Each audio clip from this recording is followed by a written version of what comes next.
We know very little in terms of what has truly transpired in Washington, D.C., some 7 months after the events of the green poison dollar flu. The Division 2 has not yet released, and we only have the same small and repetitive clips from Ubisoft that always seem to feature a yellow-colored substance that has been applied to most of Washington, D.C. in an attempt to eradicate the green poison.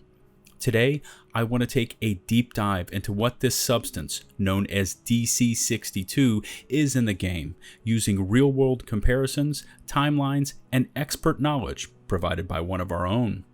This is LtBuzzLitebeer, and today I present to you a hypothesis into this mysterious substance known as DC62.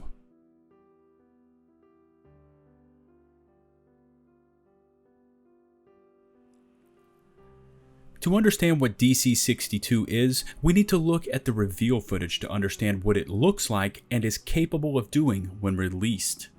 We got our first look at these flowing streams of yellowish liquid just outside of the civilian stronghold in the E3 trailer, and looking back on that cinematic, it seems that death and decay seem to be synonymous with this liquid. If we slow down the cinematic and take a moment to dissect the footage, our first clue to what DC62 could be capable of is this civilian crawling down the sidewalk. If you look closely, his forearms and hands seem to be badly burned. In addition, the decomposing deer in the pool behind the restaurant seems to have portions of its fur and flesh that have been burned by a chemical rather than heat. Moving on to the recent release of footage from the Red Storm and massive Dark Zone events, and it is during the Dark Zone East intro mission that we encounter an echo, possibly the first of many to come, that mentions the DC62 compound.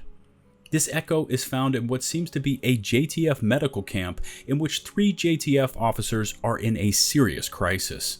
It seems there has been an explosion in an area that houses huge doses of this DC62 compound, referred to as that yellow shit in the echo, and one of the JTF officers has been caught directly in the blast.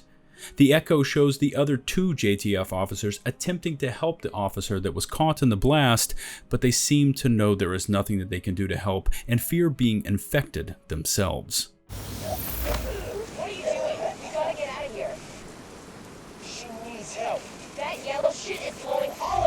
You want to be next?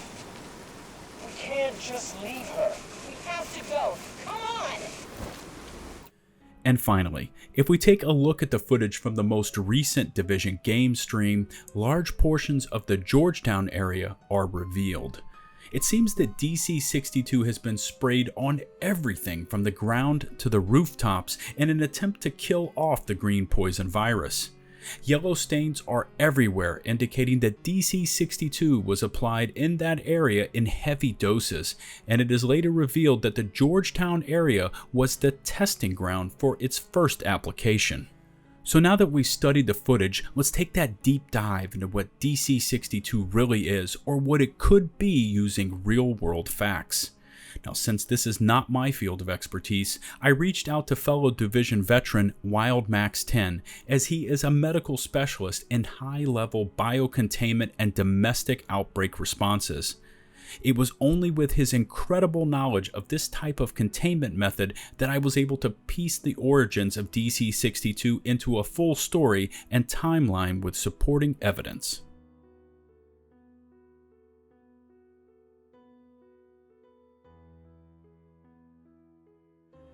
In our current Division game, the concept team took containment technology that is not yet matured and concepts based in fact, and then reimagined them into possible futuristic incarnations of what they conceptually could be. So, if the design team stuck with that philosophy of using current real-world tech and then reimagining it into a possible futuristic application, we can draw upon facts to draw conclusions as to what DC62 really is.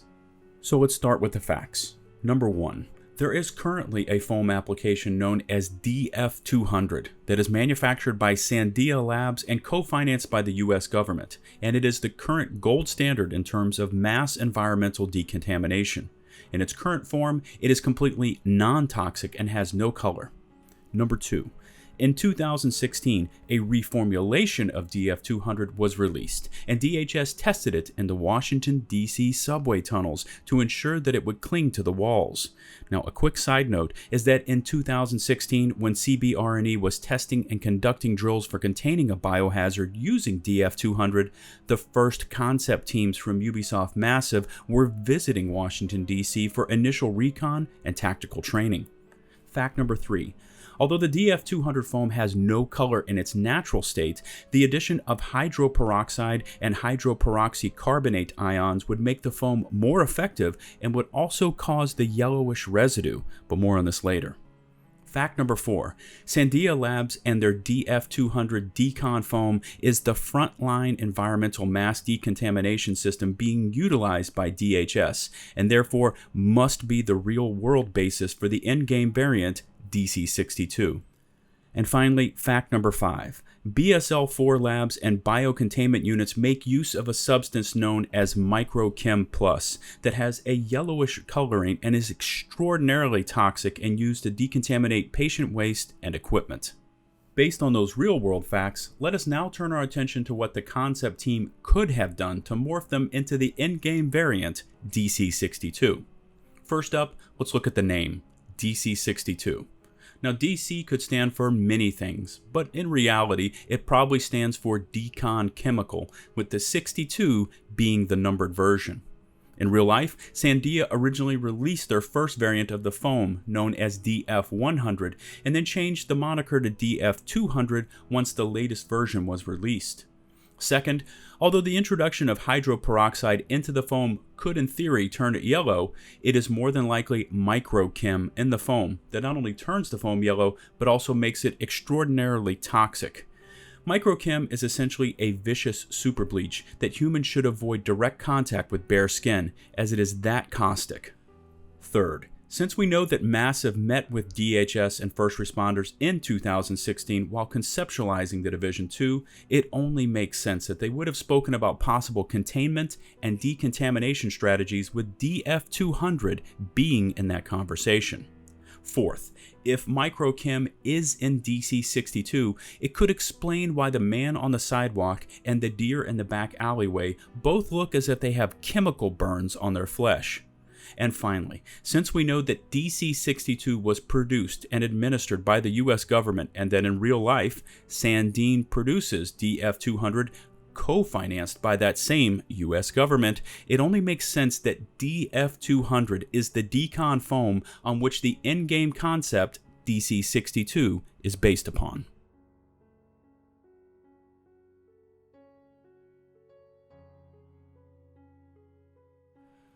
The fictional variants on the real DF200 foam could lead to infinite possibilities, but if we use our current Division game as a roadmap and the way the development team took real-world diseases and containment technology and reimagined them into something more futuristic, we can then use that same formula to take what we know about DF200 and micro-chem and create the alternate possibility for the in-game version, DC62. There are still so many questions that remain, including why the agency responsible for the manufacture of DC62 did not thoroughly test their compound before unleashing it on what remained of Washington, D.C., unless the intended result was genocide in a bottle. Could the rogue pharmaceutical company Vexic from the original Division game have anything to do with the development and manufacture of DC62? Was DC62 actually designed to kill everything without being able to differentiate between disease and host, and is that why it was applied seemingly everywhere in Georgetown? I have these and so many more questions, but I believe those will need to wait until the Division 2 launches in mid-March. Until then, we at least have, in my humble estimation, a large chunk of that question answered. I again would like to give my sincerest thanks to WildMax10 for his incredible knowledge of this subject matter and his patience for humoring my endless questions. If you could take the time to rate the video, I would greatly appreciate it. If you want some more of my continued coverage of the Division 2 in your lives, make sure to click the subscribe button and configure to receive all notifications from my YouTube channel. Follow me over on Twitter and look for me on Twitch with weekly Division streams. Until my next Division 2 video, this has been LtBuzzLitebeer saying peace out.